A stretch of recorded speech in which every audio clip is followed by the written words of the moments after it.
በመጨረሻ የአደይ እና ዲቭ ተጋቡ። እልልልል ፍቅር አበደች። ሊሊ ቤቷ ተሸጠ። ዳኒ አጭበረበራት። ዳኒ በፍጹም እህቴን ከዛ ወህኒ ከሆነ አረመኔ የተሞላበት እስር ቤት የማታስወጡልኝ ከሆነ የፈለጋችሁትን ነገር ብታደርጉኝም እንኳ በፍጹም ያንን የቤት ካርታ አልሰጣችሁም ብሎ ሸጠባት። ሊልዬ እጅጉን አበደች፣ ጨለለች። አደይ ተረጋጊ እያለች ብትለምናት እንኳ ፍጹም እሽ ልትል አልቻለችም። ተይ የእውነት እኔ በጣም ልቤ ተሰብሯል። ቆይ አሁን ምንድነው የማደርገው? እስኪ ንገሪኝ፣ እስኪ ንገሪኝ አደዬ፣ እስኪ ንገሪኝ። እኔ እኮ አንድ ያለኝ የምለው የእናትና የአባቴ ቅርስ ነው። እናም ከአክስቴ እንዴት እንደተቀበልኳት ሁሉንም ነገር ታውቂያለሽ፣ ግን አሁን በፍጹም እየሆነልኝ አይደለም ብላ በጣም ተናደደች።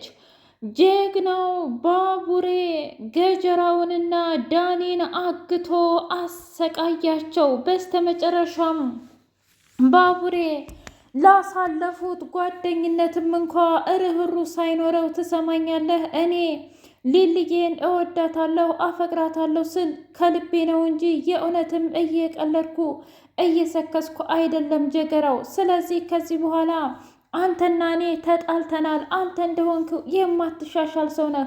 እኔ እኮ ህይወቴን የቀየረችልኝ ሊሊ ብቻ ናት። አንተ ግን እመነኝ መቼም ቢሆን አትቀየርም። ስለዚህ እንደፈለግክሁን ብሎ አለው። ምን ማለት ነው? አልገባኝም። ቆየ እውነትም አንተ አሳልፈህ ለፖሊስ ልሰጠኝ ነው ማለት ነው? እና ታዲያ የማልሰጥበት ምን ምክንያት እንዳለ እስኪ ቢያንስ አንድ ምክንያት ንገረኝ። ለምንድን ነው አንተ ገና ለገና እናትህ እንዴት ትታ እንደሄደችና ምን እንዳሳለፈች አንተ ታውቃለህ? ታዲያ እናትህ ላይ ለምንድን ነው የምትፈርደው? ገና ለገና ሁሉንም ሴቶች ለምንድን ነው አንድ የምታደርገው ብሎ ሲለው ባቡር ያርፈ ብትቀመጥ ይሻልሃል። አንተ ራሱ ያሳለፍከውን ነገር አትርሳሽ። እንዴት እንዳሳለፍክ እኔ እናንተ እናውቃለን። ታዲያ ቢሆንስ እድሜ ለሊሊ እናቴንም ሆነ እኔንም ከቀልባችን አድርጋናለች ብሎ አለም። ዳይመንዶ እጅጉን እምባደም አለቀሰ። ገልብጦ መጠጥን አረባክህ እያለ አበበየ ሲለምነው ምን ላርግ ብለህ ነው? ገንዘብን እየተበቀልኩት ነው ያለሁት። ያን ጊዜ ምናልባት ይህንን ገንዘብ ባገኝ ኑሮ ሌባና ቆሻሻ እየተባልኩኝ የማንም መዘባበቻ አልሆንም ነበረ። ታውቃለህ፣ እናንተ ቤት እንኳ ስመጣ የፍቅር እናት በፈገግታ አትጠብቀኝም ነበረ። እናም እጅግ እየተሳቀኩ ነበር። ቢያንስ ትንሽ እንኳ የባቡሬ እናት ትሻላለች እንጂ አየህ። ስለዚህ እኔ ማለት ይህ ሰው ነኝ። እናም ገና ገንዘብን እበቀለዋለሁ፣ አትናገረኝ ብሎ አለው። አበበዬ ዝም በል። ቆይ አንተ ቢያንስ ሰው አለህ። እኔ እኮ ያን ጊዜ አሁንም ቢሆን ገንዘብ ኑሮኝ ምን አደረግኩ? አየህ ቢያንስ በነፃነት እንኳ አንተ መንቀሳቀስ ትችላለህ ዳይመንድ። እኔ ግን መንቀሳቀስ እንኳ አልችልም። ምክንያቱም ከሀገር እንዳልወጣ ሄለን እምቢ አለችኝ። እዚህ እንዳልቀመጥ ገንዘብ ቢኖረኝም እንኳ የሚያሳድዱኝን ሰዎች ግን ማስቆም አልቻልኩም። ቢያንስ አንተ ገንዘብ አጥተህ ሌባም ተባልክ ቀጣፊም ተባልክ በነፃነት እየተንሸራሸርክ ነው። ለምንድን ነው ፈጣሪን በዚህ ልክ የምታማርረው ብሎ አለው። አረ እባክህ ተው እንጂ አሁን ምንም እንድትለኝ አልፈልግም ሻኪራዬ እያለ አብዶ ጨልሎ እንደምንም ገባ። በሌላ በኩል የቅምጥል ጓደኛ ይህን ሁሉ ታሪክ ሰማችና ቆይ ምን እየተካሄደ ነው? እነዚህ ልጆች ሲስቁና ሲጫወቱ ለካስ በውስጣቸው በጣም ብዙ ሀዘንና መከራ አለ ማለት ነው። ወይኔ አምላኬ፣ ቆይ ግን ይሄ ነገር እንዴት ነው የተፈጠረው? እያለች ብቻዋን ማልቀስና ማንባት ጀመረች። ኪንጎ በስተመጨረሻ ቤቲ ከስራ አስጫረችው። ነገሯን አቀጣጥላ ኪንጎ እንደማይሰራና እንዲሁም በተደጋጋሚ ወደ ሚስቱ ስራውን ትቶ እንደሚሄድ አድርጋ ለአንዴና ለመጨረሻ ከቢሮ አባረረችው። በጣም ተናዶ ዳይመንድ ጋር መጥቶ እየጠጣ ባለበት ሰዓት ቆይ መሆንህ ነው? አሁን የስራ ሰዓት አይደለም እንደ ብሎ ሲለው በቃ ቦስ እኮ የዛችን አረመኔና ጨካኝ ቤቲ እሷን ወሬ ለምዶ እንዲሁም ደግሞ የምታቀራቅረውን ነገር በሙሉ አምኗት እኮ አባረረኝ። ታዲያ ያባርሃ፣ ምክንያቱም ምን ችግር አለው ገንዘብ እንደሆነ እኔ ያለኝ ብሎ አለ። እባክህ ልቅስ አደይና እንዲሁም እነሱ እናበበ የሚልሁን ነገር ብትሰማ ይሻልሃል። ገንዘብ እንደሆነ አላቂ ነው። እባክህን ቆይ ለምንድን ነው በዚህ ልክ እንደዚህ ገንዘብ እያጠፋህ ያለኸው ብሎ ሲለው አርፈ ብትቀመጥ ይሻልሃል። ስለ ገንዘብም ሆነ ስለምንም እንድታስብ አልፈልግም። እሺ በቃ ተወኝ። አንተ መጠጣት ከፈለክ ጠጣ፣ መጠጣት ካልፈለክ ደግሞ አትጠጣ ብሎ አለው። ሰላም ሰላም! ውድና የተከበራችሁ የህያቤ ዩቲዩብ ቤተሰቦች እንድናችሁልኝ ሁሉ ሰላም ሁሉ መልካም። ምን እግዚአብሔር የተመሰገነ ይሁን። ሰላም ነኝ፣ ደህና ነኝ። ለዚህ ቻናል አዲስ የሆናችሁ ሰብስክራይብ እያደረጋችሁ ቤተሰብ የሆኑ ነባር ቤተሰቦች ስለምትከታተሉኝ እጅጉን አድርጌ አመሰግናለሁ። እጅግ አስተማሪውና አጓጊው ሰራተኛዋ አደይ እንደቀጠለ ይገኛል። ዛሬ በጣም በሚያስከፋና እንዲሁም በሚያስደነግጥ መልኩ አዲስ ሰርፕራይዝ አደረጋት ዴቭ ዶክተሩ ጋር ሂዶ ዶክተር እባክህ የሰርጋችን ቀን እንድትገኝ እፈልጋለሁኝ ብሎ ሲለው ምን እያልክ ነው? እኔ እኮ አደይ ነግራኝ ነበር ብሎ አለ። ምን ከአደይ ጋር አሁንም በድብቅ ትገናኛላችሁ እንደ ብሎ ሲጠይቀው አረ እንደዛ አይደለም፣ ያው በባለፈው በስልክ ነግራኛል ነበር እንዴ? እሱ እኮ ይበቃል። ደግሞ ባልና ሚስት ማለት አንድ አካል አንድ አምሳል ናችሁ ብሎ አለው። ለነገሩ ልክ ነህ ዶክተር፣ እውነት ለመናገር እኔ ላንተ ያለኝ አስተሳሰብ በጣም የወረደ ነበር፣ ግን ደግሞ እኔም በምክር መልሰኸኝ አሁን ከአደይ ጋር ያለኝ ግንኙነት በጣም ደስ የሚል ነገር ነው። ስለዚህ ለዚህ ነገር ደግሞ አንተ ትልቁን አስተዋጽኦ ወስደሃል፣ በጣም አመሰግናለሁ ብሎ ዶክተሩን አመሰገነው። ምንም ችግር የለውም እና ታዲያ የሰርጋችን ለታ አትመጣም እንዴ ብሎ ሲለው ልመጣም ላልመጣም እችላለሁ፣ ግን ደግሞ ቃል አልገባልህም ብሎ አለው። ከዛ እሺ አንተ እንደፈለክ፣ ግን ደግሞ ምንም ይሁን ምን እኔ ከጎንህ አለሁኝ ብሎ አለው። አውቃለሁ እውነት ለመናገር አንተ በጣም ጥሩ ሰው ነህ ብሎ ሲለው አንተም ቢሆን ትንሽ ቁጥጥር ባታበዛባት ይሻላል። በእርግጥ እንደምትወዳትና እንዲሁም እንደምታፈቅራት በደንብ ነው የማውቀው። አዎ ዶክተር፣ ብታይ ከሆነ ሰው ጋር ሳያት በጣም በቅናት እንገበገባለሁ። ግን እኮ ቅናት መጥፎ እንደው ታውቃለህ አይደል እንዴ ድብ?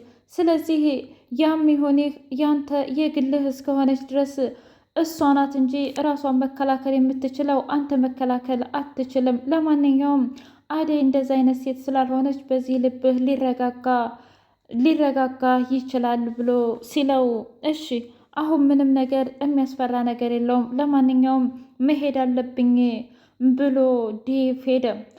ከጓደኛው ጋር እያወራ እያለ ዶክተሩ እውነት ለመናገር ቆይ እኔ ነገ ሙሽራ የምትሆን ሴት እንዴት ነው ያፈቀርኩት? እስኪ ንገረኝ ጓደኛዬ፣ ይሄንን ነገር መላ ማድረግ አለብኝ። እኔ እኮ ዶክተር ነኝ፣ ሰውን ማዳን እንጂ እንዴት ነው ሰውን መግደል የምችለው? በዛ ላይ እኔ ራሴ መክሬ ልጁን አስተካክየው አደይን ደስተኛ አድርጌ እንዴት እንደዚህ አይነት ስሜት ይሰማኛል? እኔ እኮ ከሷ ለመራቅ እያልኩኝ ብዙ ነገር እያደረግኩ ነው፣ ግን ደግሞ አሁንም አስባታለሁ ጓደኛዬ። ታዲያ ይሄንን ነገር ምን ትለዋለህ ብሎ ሲለው እውነት ለመናገር ምን ልለው እችላለሁ? በጣም ገራሚ ነው የምለው። ምን ማለት ነው ይሄ ደግሞ? እንግዲህ ፍቅር እንደዚህ ነው፣ ልትረዳኝ ይችላል። ለማንኛውም ካልሆነ ትነግራት እንዴ? አይ ባለፈውማ እንደ ጓደኛ አንተም የውስጥህን ንገረኝ ምናምን ብላኝ ነበር፣ ግን ደግሞ እንዴት ብዬ ነው እኔ እኮ እወድሻለሁ አፈቅርሻለሁ ብዬ የምላት ብሎ ዝም አለ።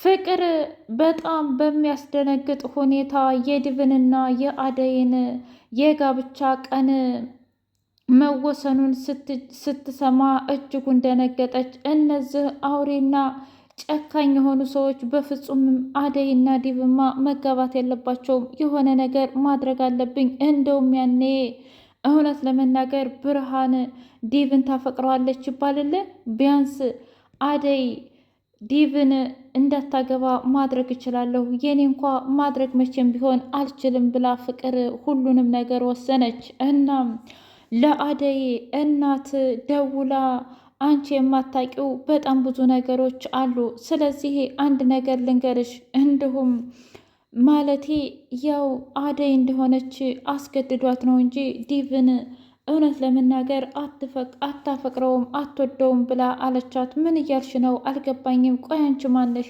እኔማ ፍቅር እባላለሁ። ማለቴ ከዚህ በፊት ያው እኛ ቤት ነበረ የምትሰራው አደይ እና እመኝኝ እኔ የሚሆን ይህ እንዳይጋቡ ነው የምፈልገው ብላ አለች። የአደይ እናት እሱን እንኳ እራሷ ወስናለች እንጂ እኔ ራሴ እንዲጋቡ አልፈቅድም ነበረ ብላ አለች። ዶክተር ገጀራውን በቦክስ አጠናገረው። አንተ ቆይ ምን አይነቱ አውሬና የተረገምክ ሰው ነህ? እንዴት እንደዚህ አይነት አጸያፊ ነገር ታደርጋለህ? ብሎ ሲለው እባክህ ዶክተር ልሄድ፣ ምክንያቱም እኔ ይህንን ነገር ያደረግኩት ለሊሊ ብዬ ነው ብሎ አለ። ስለምን ሊሊ ነው የምታወራው? ስለምን ሊሊ ትሰማኛለህ? አሁን ይሄ ሊሊ ምናምን እያልክ አንጃ ግራንጃ የምትለውን ነገር አቁምና ለምን እንደሆነ እዚህ የመጣኸው ልትናገር ትችላለህ? ቆይ እኔ ምልህ ከአደይስ ጋር በባለፈው ስለ አደይ መጥፎነት እያወራኸኝ አልነበር እንዴ? ታዲያ እሺ ቢያንስ ሌላውን ተው፣ ለምንድን ነው ስለ አደይ መጥፎነት ያወራኸው ብሎ አለው። እኔ ምን ላድርግ? እኔ እኮ አይደለሁም። እና ታዲያ ማን ነው? አይ እኔ የላከኝ ሰው ነው። እንደዛ ከሆነማ አንተ ከቤዛ ጋር ግንኙነት አለህ ማለት ነው ብሎ አለው። ባቡሬ እንደምንም ብሎ ዳኒንና ገጀራውን ወህኒ ቤት ቀረቀራቸው። ትሰሙኛላችሁ? እኔ እስከምፈልግ ድረስ ረግጫችሁ ከዛን እስር ቤት ነው የማስገባችሁ። እኔ እኮ ማንም ሳልሆን ባቡሬ ነኝ። እስከ ዛሬ ለመንኳችሁ፣ እንዲሁም ደግሞ በደንብ አስለመንኳችሁ። ነገር ግን እናንተ በፍጹም ፍቃደኛ ልትሆኑ አልቻላችሁም። የዛችን የሚስኪን ድሃ ቢያንስ የሊልዬን ቤት ለምንድን ነው የማትመልሱት? ቆይ ምን ይሰራላችኋል? የእውነት የእሷን ሀብትና ንብረት ሽጣችሁ እናንተ በሰላም የምትኖሩ ይመስላችኋል እንዴ? ቆይ ይሄ ምን አይነት ጅልነት ነው ብሎ ሲል ባክተው። ቆይ አንተስ ቢሆን ለምንድን ነው እንደዚህ አይነት ነገር ያደረግከው? ማለቴ መች ይጠቅመሃል? እሱ ይጥቀመኝ አይጥቀመኝ እኔ ራሴ አይቼ በወስን አይሻልም እንዴ? ቆይ አንተ ሰውዬ ግን ለምንድን ነው እንደዚህ የምትከታተለኝ? በቃ የራስን ህይወት ኖር አልኩ አይደለም እንዴ ብሎ ሲል አይ እኔማ እውነት ለመናገር የራሴን ህይወት መኖር እኮ አላቃተኝም፣ ግን ደግሞ እናንተን ሳያችሁ እንዳልኖር በጣም ብዙ ነገር የሚያግደኝ ነገር አለ ብሎ ፍርጥ አደረገው። በስተመጨረሻ ገጀራውና ባቡሬ ተስማሙ። እንዲሁም ደግሞ ያለውን መረጃ የቤት ካርታ እንደሚሰጠውና ሊልዬ ደግሞ ሁሉንም ነገር እንደሚገባት ነገራት። አደይና ሊሊ ለምንድነው የባቡሬን ፍቅር የማትቀበዩ? እሱ እኮ እየተከተለች ነው፣ ግን ደግሞ ተከትሎ አንድ ቀን ከሄደ